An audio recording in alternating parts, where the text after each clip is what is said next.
स्वागत है आपका ज्ञान दर्पण के ऑफिशियल यूट्यूब चैनल पर।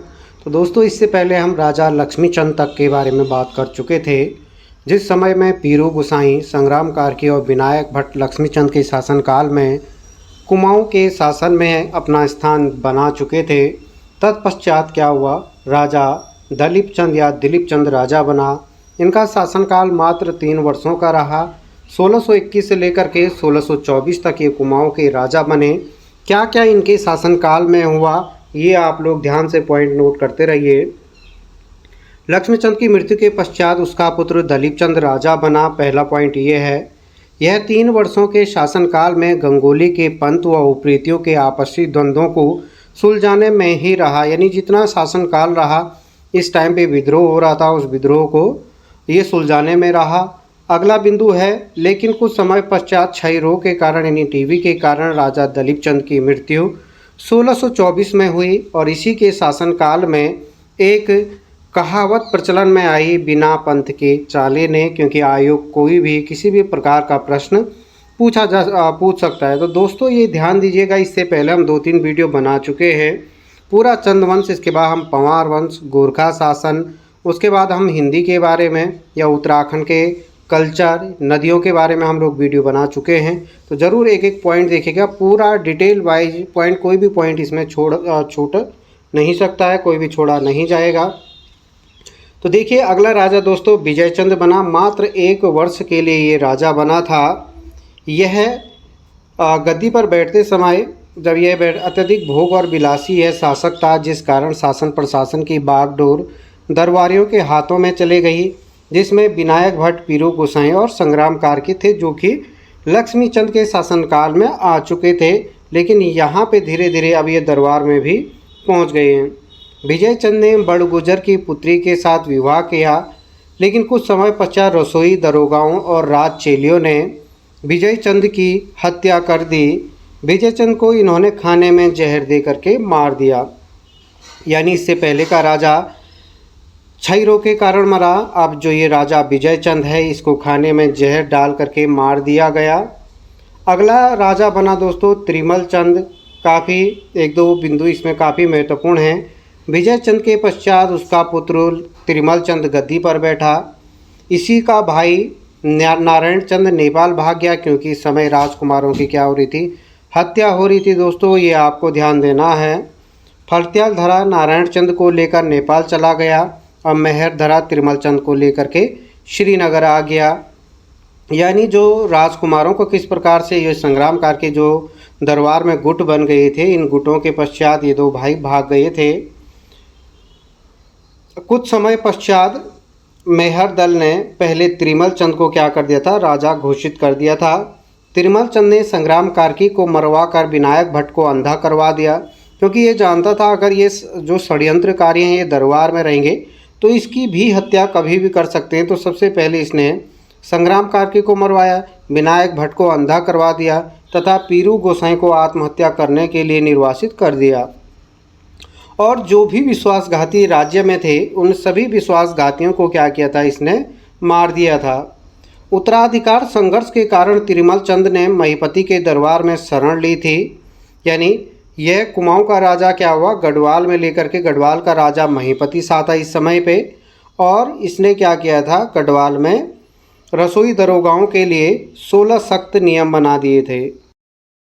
रसोई दरोगाओं के लिए 16 सख्त नियम बनाने के पश्चात इसने पहला रसोई दरोगा कर्ण कठायत को नियुक्त किया था।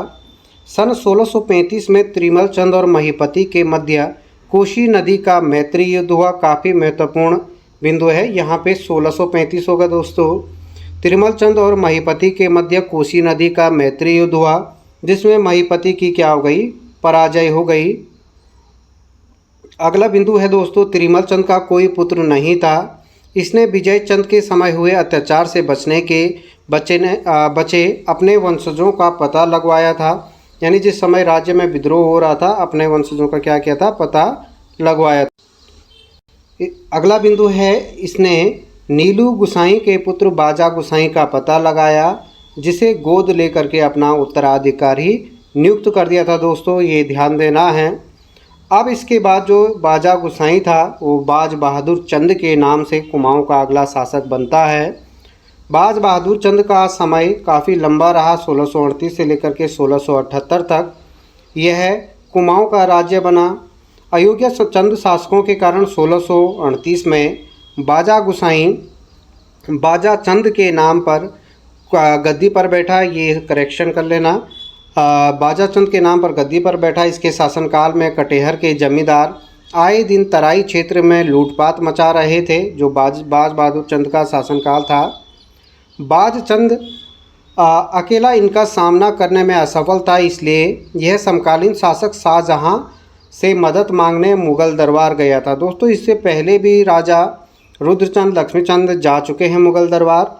अब यह है अगला राजा है आपका बाजचंद, जो मुग़ल दरबार जाता है मदद के लिए। और इसी समय शाहजहां क्या कर रहा था, गढ़वाल पर आक्रमण की योजना बना रहा था। इसके बारे में काफ़ी डिटेल वीडियो हम गढ़वाल के इतिहास के बारे में बनाएंगे, वहाँ पे आप लोग ज़रूर इस पॉइंट को याद कीजिएगा।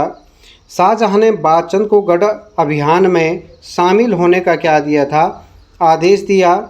बाजचंद की वीरता को देखते हुए शाहजहां ने उसे जमींदार एवं बहादुर तथा नकारा बजाने, क्योंकि यह नकारा बजाने की जो अधिकार था वो हर किसी को उस समय पे नहीं था, यानी बाज बहादुर चंद को ये अधिकार भी दे दिया।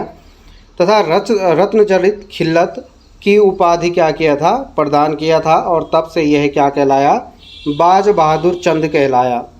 अगला बिंदु है, शाहजहां ने इस अभियान का नेतृत्व खलीतुल्ला कर रहा था, जिस समय उसने पहली बार क्या किया था, गढ़वाल पर आक्रमण की योजना बनाया।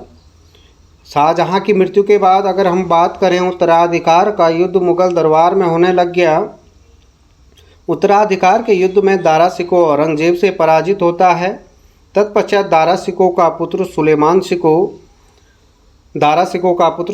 शिकोह बाजचंद के दरबार में शरण लेने के लिए गया, क्योंकि बाजचंद और मुग़ल दरबार के पहले से संबंध अच्छे थे। लेकिन बाजचंद की कूटनीति का सहारा लेकर उसे गढ़वाल के शासक पृथ्वीपति शाह के दरबार में भेज दिया। बाज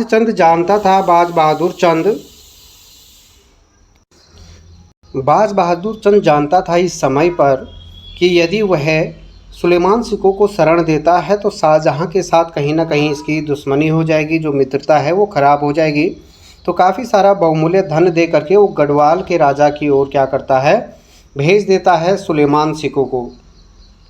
अगला बिंदु है, 1670 में बाजचंद ने हुणों का दमन किया तथा कैलाश मानसरोवर यात्रा को आसान बनाया तथा तिब्बतियों से ताकल खाल के किले को क्या किया था, छीन लिया था। अगला बिंदु है दोस्तों, 1674 में ब्यास घाटी को चंद राज्य में मिला दिया। अपने नाम पर बाजपुर नगर, जो कि वर्तमान जसपुर की स्थापना की थी।